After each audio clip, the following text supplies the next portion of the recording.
This is Pip, the Wonder Pup, and he is a Wonder Pup.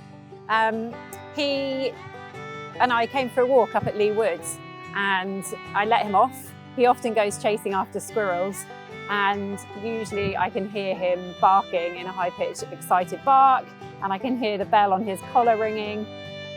But after a little while, I couldn't hear anything. So I stayed in the same spot shouting for about half an hour and whistling and calling. Then spent a further hour running round the route where we usually go.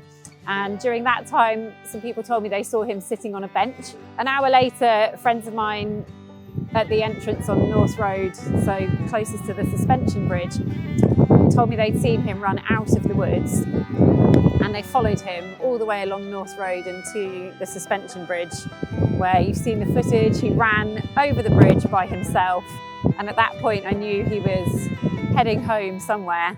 We got a sighting that he'd been seen outside Clifton Cathedral, so he'd gone back to the flat where we used to live, which is a route we cycled many times, so he knows very well. We'd put him on a few lost and found groups, and someone reported that he had been spotted on White Ladies and then on Park Street, and by that point I knew he was going home to our new house along the route that we cycle.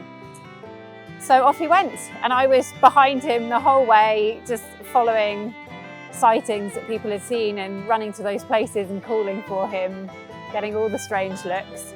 And then eventually I heard that he'd got to the local city farm, which meant that he'd crossed all the main roads that I was really scared about, and he just had to cross the park to get home. So at that point I kind of knew he was okay.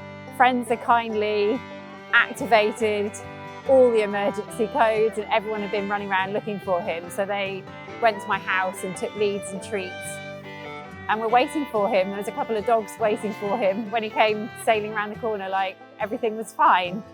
He then had some treats and then nearly fell asleep standing up because he was quite tired after his 5-mile journey back home.